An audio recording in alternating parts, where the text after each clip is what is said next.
Estimados irmãos espíritas e não espíritas, sejam bem-vindos ao nosso canal. Inscreva-se, compartilhe, avalie. Saúdo a todos os irmãos do Centro Espírita Lar Sem Fronteiras, na cidade do Recife, desejando uma boa noite para todos nós, sob as bênçãos do Altíssimo, à luz de Jesus e a companhia dos bons espíritos.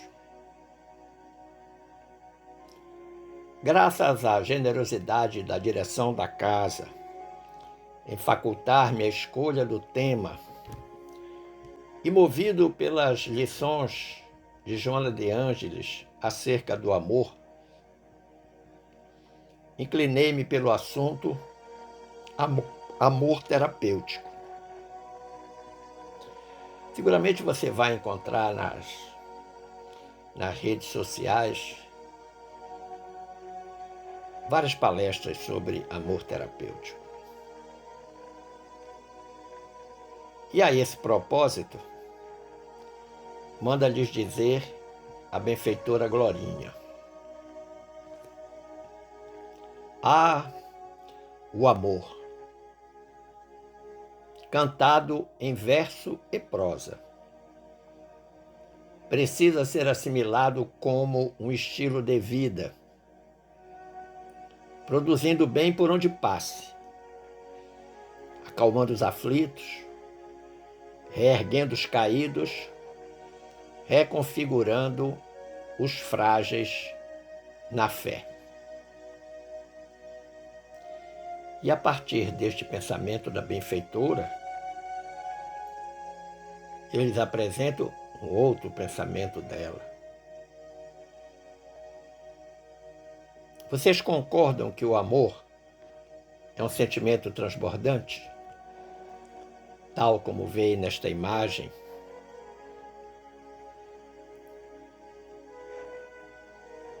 como de praxe, buscamos uma base evangélica e fomos encontrá-la na primeira epístola de João, capítulo 4, versículo 16,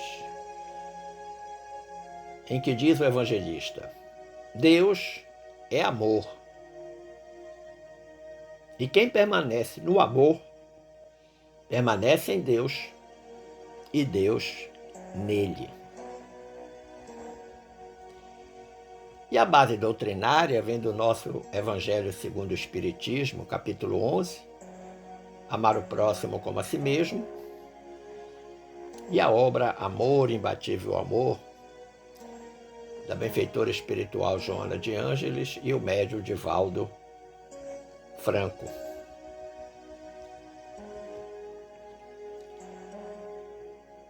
Mas a primeira pergunta que eu gostaria de lhes fazer: o que é o amor? Essa deve ser sempre a nossa primeira inquietação acerca deste assunto. Diria eu que, basicamente, amor é o substantivo do verbo amar. Isso é amor. A benfeitora Joana de Ângeles, na obra citada há pouco, Amor, Imbatível Amor, diz algo muito interessante acerca do que é o amor.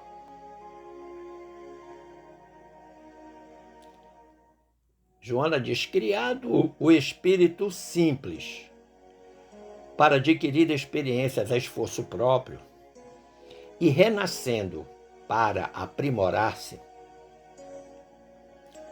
as realizações se transferem de uma para outra vivência, dando curso aos impositivos da evolução, que se imporão através dos processos aflitivos, enquanto não vigir o amor. de forma prática, simples e objetiva. Se não tem amor, haverá sofrimento, haverá dor, haverá processo aflitivo. Isso é fato. Por isso, nós caminhamos para o entendimento de que amor é mais do que um sentimento, é um estilo de vida. Mas como ele é um substantivo do verbo amar, o que significa amar?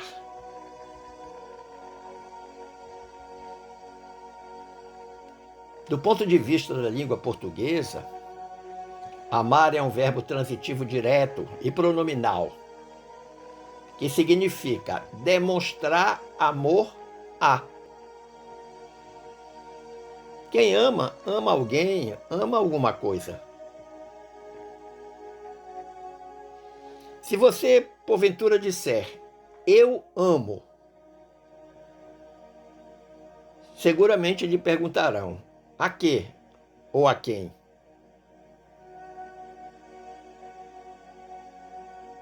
E do ponto de vista espiritual? Vamos recorrer novamente a Joana de Ângeles. Quando diz amar, é resultado de processos emocionais amadurecidos, vivenciados pela conquista do si mesmo. Olha que interessante. Então, amar é resultado, é consequência. Agora, há uma condição importante para que ocorra esta consequência. Processos emocionais amadurecidos. Ela não diz apenas processos emocionais ou processos sentimentais. Processos emocionais amadurecidos. Amor é emoção. Agora, esta emoção deve ser vivida por alguém que seja maduro ou madura.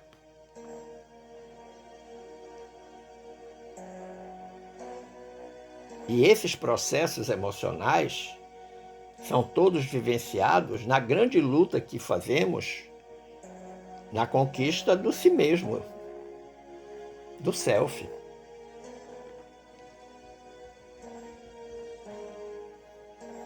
Então é fácil compreender que dois elementos preponderam no pensamento da benfeitora: a emoção e o auto-amor.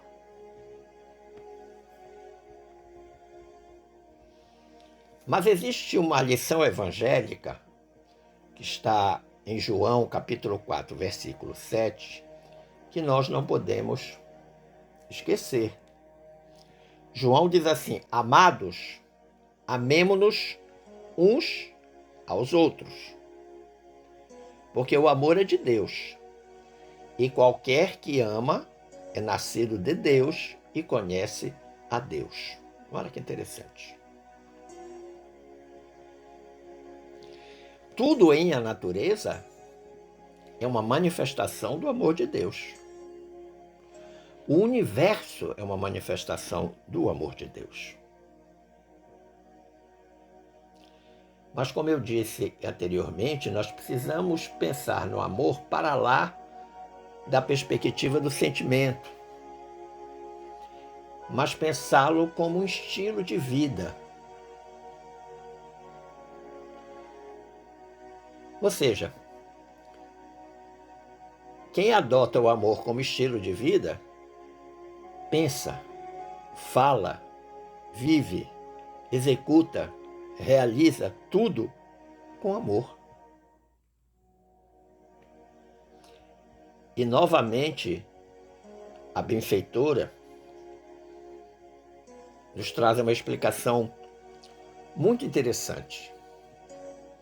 Ela diz: a identificação dessa força poderosa que é o amor. Então ela considera o amor uma força poderosa, capaz de grandes transformações. Faculta a sua utilização de maneira consciente em favor de si mesmo, como de todas as formas vivas. Essa maneira consciente é que leva aqueles processos emocionais amadurecidos que são vivenciados para a conquista do si mesmo. Porque ela diz é uma utilização de maneira consciente em favor de si mesmo, como também de todas as outras formas vivas, que não é apenas outro ser humano, mas tudo que tem vida.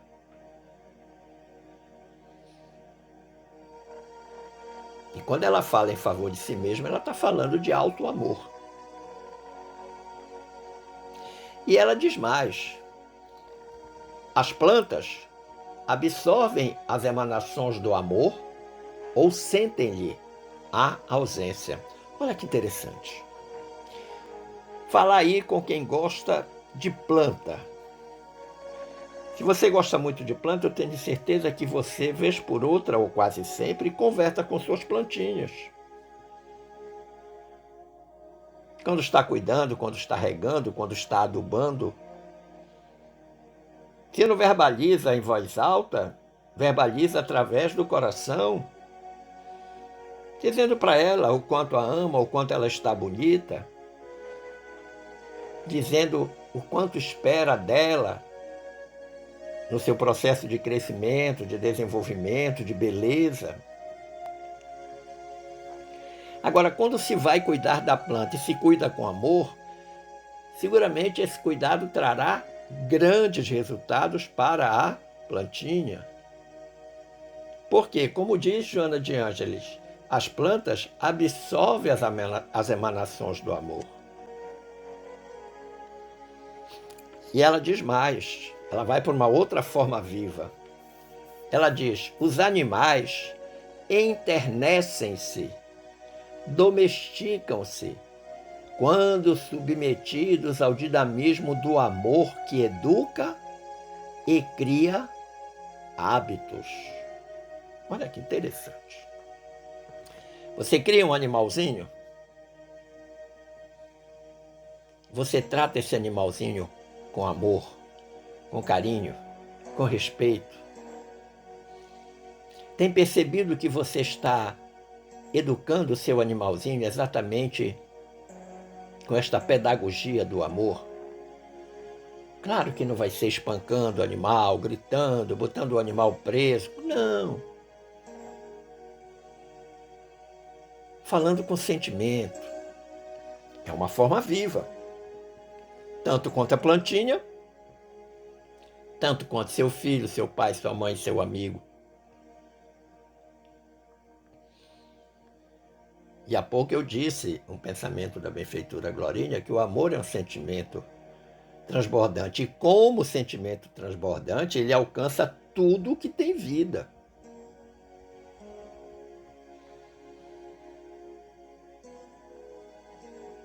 Mas você deve estar perguntando: e como usá-lo em favor de si mesmo? Como usar o amor em favor de mim mesmo?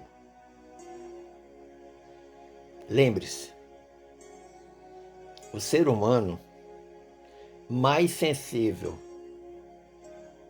porque é portador de mais amplas possibilidades nervosas de captação,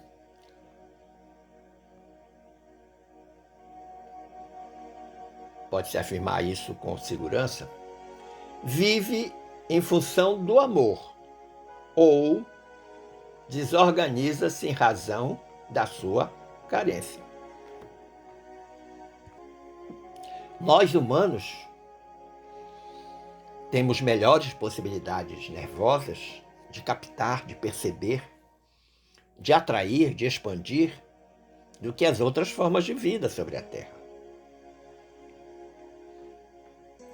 Agora, se nós vivemos no estado de amor pleno, tudo vai bem.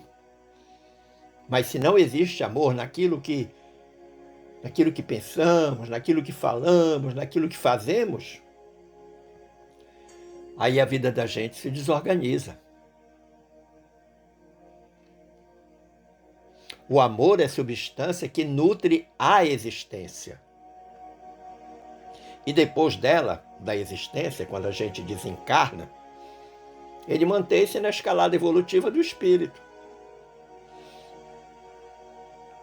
Todas as nossas experiências de amor na existência terrena seguirão conosco depois da morte do corpo físico, da desencarnação.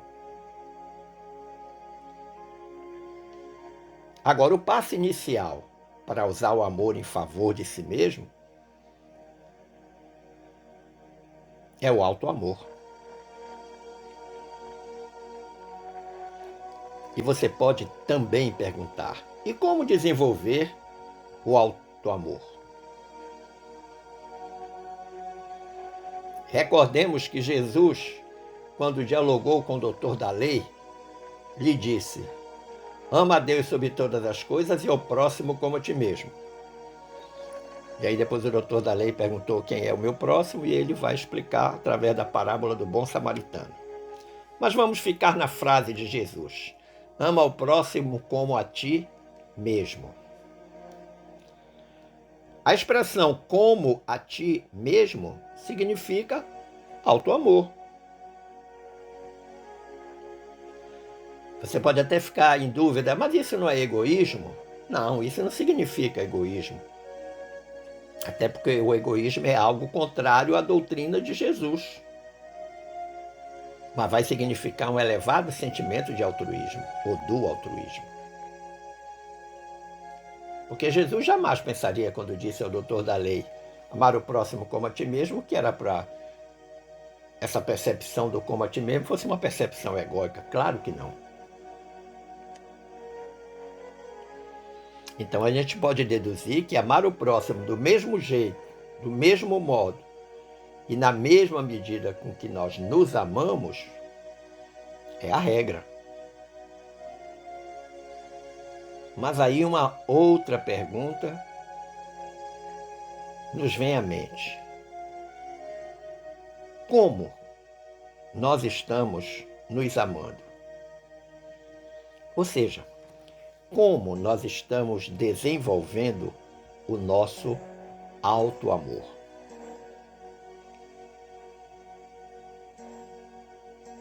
Eu diria que existem 3 exigências importantes. Primeira, cuidado e dedicação com o corpo material. Nós precisamos reconhecer que o corpo físico é o templo da alma. A alma é o espírito encarnado. Esse corpo físico nos é dado em depósito por Deus. Ele não é nosso. Ele é um empréstimo. E do qual nós teremos que um dia prestar contas. Quando? Quando desencarnarmos.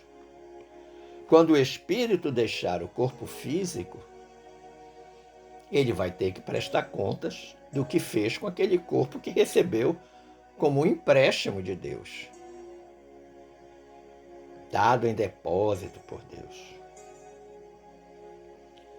Como eu faço então para ter cuidado e dedicação com o meu corpo?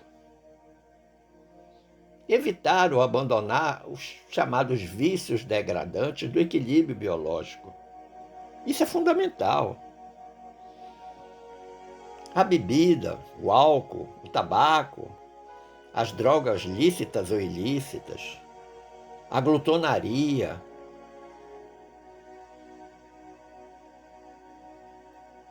nós não podemos ter uma vida sedentária.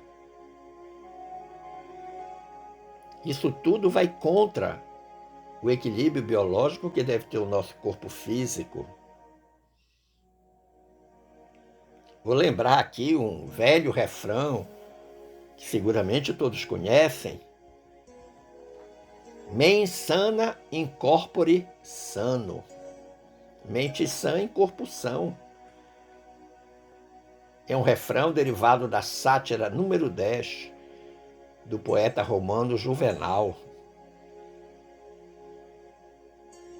A segunda exigência importante para nós desenvolvermos o alto amor, sabermos como estamos nos amando, é cuidar da inteligência. E eu queria chamar a atenção que não cuidar da inteligência aqui não significa um investimento no estudo formal, acadêmico. Não. Isso também pode fazer parte, mas existe uma situação anterior, que é o esforço em desenvolver o raciocínio. Ficar atento a tudo o que acontece, inteirar-se da realidade circundante, perceber que tudo o que acontece em a natureza nos traz uma mensagem. Há uma razão de ser. Muitas vezes os fatos, as circunstâncias estão acontecendo em volta da gente e nós não percebemos. Não extraímos as devidas lições.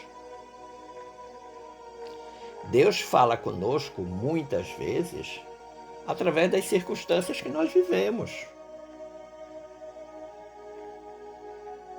Cuidar da inteligência pelo hábito saudável da leitura edificante. Acessar bons textos. Nunca na doutrina espírita nós tivemos tanta informação e informação de boa qualidade como nos tempos atuais. E disponível aí na internet, nas obras físicas, no livro. Observe que o YouTube, por exemplo, tem palestras, tem reflexões relacionadas à doutrina espírita de uma gama enorme de assuntos, quase todos contemplados nas obras da codificação espírita. É fato que existem algumas piratarias, mas estas a gente descarta. A gente deleta da mídia que nós estivermos usando. Nós devemos acessar conteúdos que nos enriqueçam do ponto de vista cultural, científico, tecnológico, religioso, enquanto espírita, como também devemos compartilhar, especialmente pelo WhatsApp, pelo Instagram, pelo Facebook, conteúdos edificantes.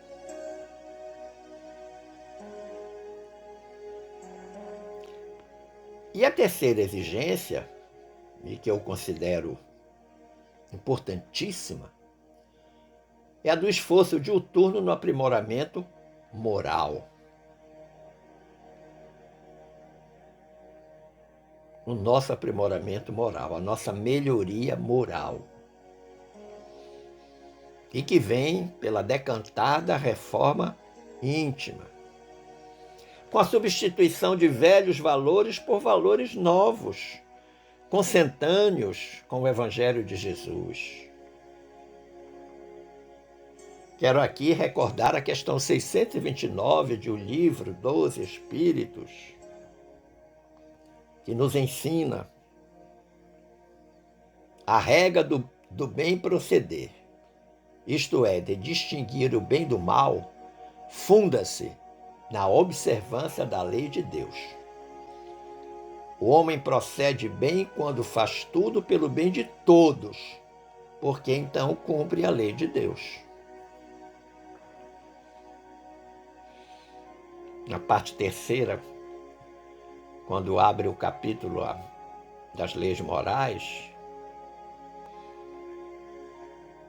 Kardec pergunta: o que é a lei natural? As leis de Deus. É aquela feita para a felicidade do homem. E o homem só é infeliz quando dela se afasta. Sim, porque quando nós nos afastamos dessas leis, nós quebramos a regra do bem proceder. Passamos a mal proceder.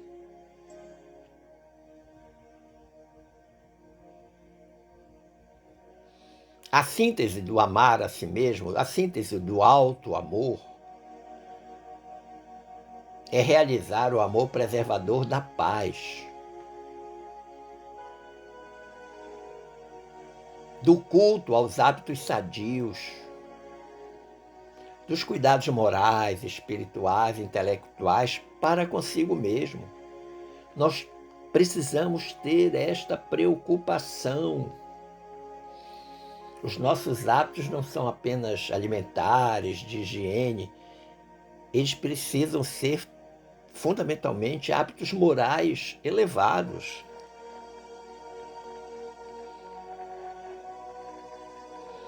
Tudo que pensarmos, que dissermos, que realizarmos, colocar sob o crivo da razão.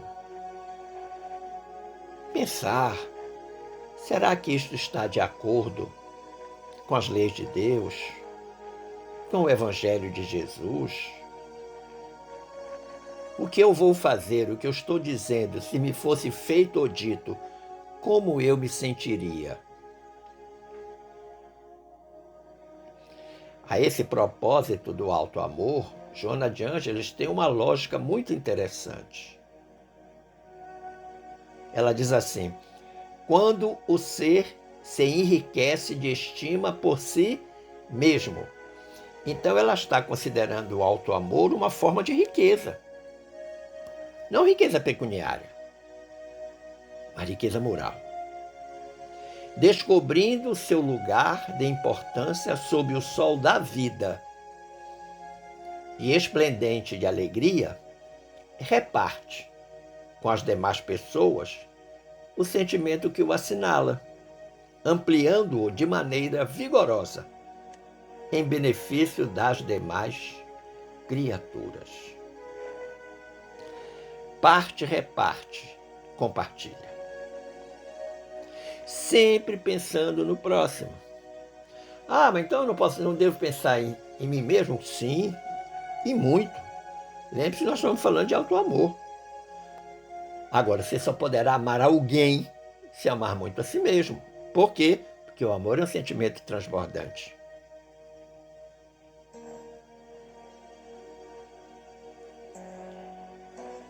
E uma pergunta, que é o título da palestra: qual o amor terapêutico mais eficaz? Sem dúvida que terapêutico é tudo aquilo que nós utilizamos para melhorar uma condição qualquer.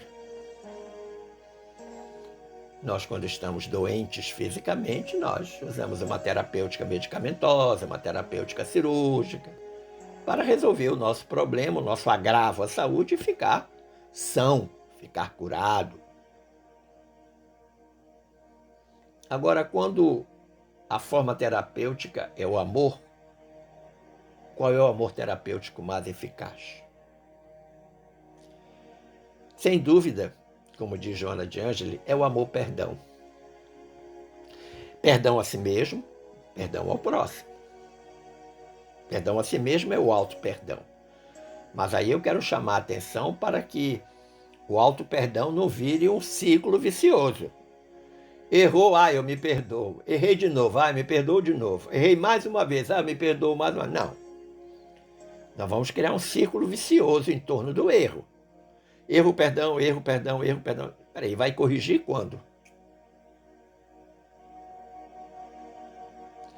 Mas o mais difícil não é o auto-perdão, mas o perdão ao próximo. Você foi ofendido. Alguém fez alguma coisa ruim contra você. Você se julga imerecedor daquilo. E talvez até o seja. Você perdoa? Desde coisas simples, tipo assim, uma fechada no trânsito, um troco errado no balcão da padaria, um esbarrão na fila, coisas simples. Até uma ofensa gratuita. Como é que funciona? Aí, novamente, a benfeitora Joana de Ângeles nos ensina dizendo: todo aquele que se sente vilipendiado, ofendido, injustiçado, acumula o morbo do ressentimento e cultiva-o. Olha que interessante. Como recurso justo para descarregar o sofrimento que lhe está sendo imposto.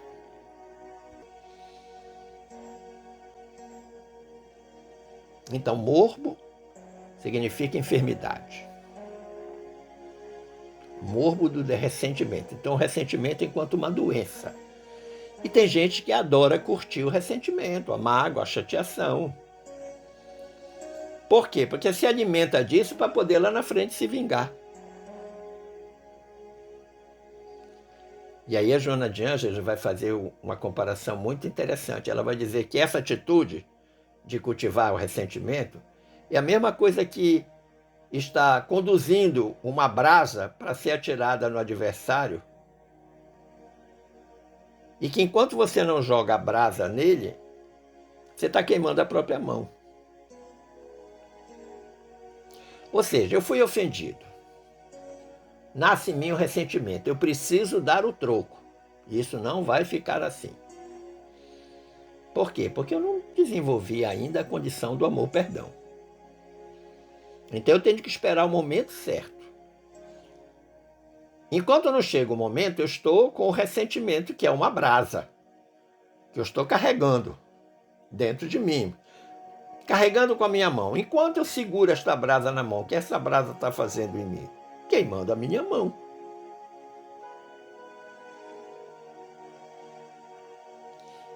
E aí a Joana vai dizer assim: o amor-perdão é um ato de gentileza que a pessoa se dispensa, não se permitindo entorpecer pelos vapores angustiantes do desequilíbrio ou desarticular-se emocionalmente sob a ação dos tóxicos do ódio ressentido.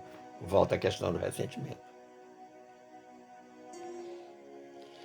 Este amor-perdão é a melhor expressão do amor terapêutico.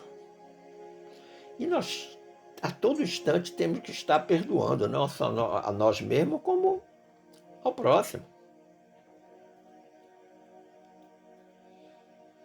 Se nós nos permitirmos ficar ressentidos, nós vamos ficar entorpecidos pelo que ela chama vapores angustiantes do desequilíbrio. E, claro, vamos nos desajustar emocionalmente. Porque nós fomos ofendidos, nós estamos esperando a hora de dar o troco. E aí o amor terapêutico, na forma de amor-perdão, é o melhor remédio.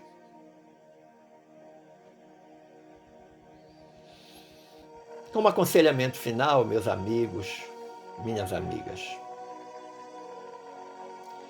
eu lhes direi que amor terapêutico é exercício de todo instante.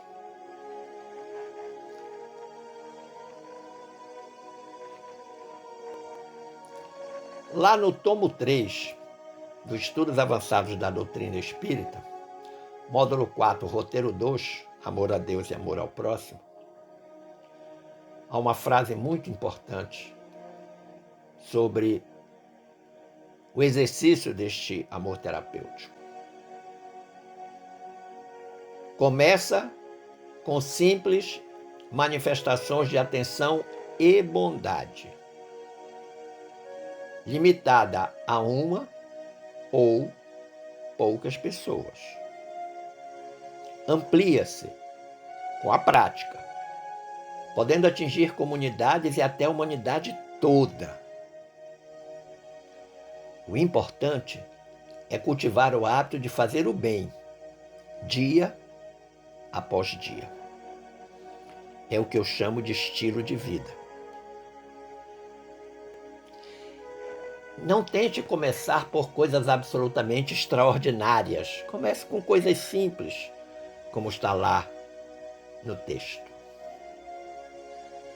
Comece em casa, com a família, com a sua esposa, com o seu esposo, com seus filhos, com a sogra, com o tio, com o primo, com a funcionária que trabalha com você.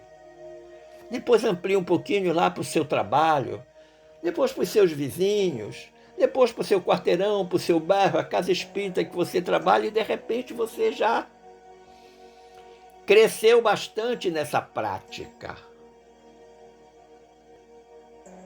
E este treinamento leva inexoravelmente à formação de um hábito que é incorporado por você e do qual você nunca mais se esquecerá. Como diz o texto, o importante é cultivar o ato de fazer o bem, dia após dia. Todo dia, toda hora, todo instante. Não há folga. Esta é a razão pela qual eu disse, em determinado momento, que amar deve ser um estilo de vida. Agradecendo o carinho da atenção e as boas vibrações dispensadas, eu desejo que fiquemos todos em paz com Jesus. Um forte abraço.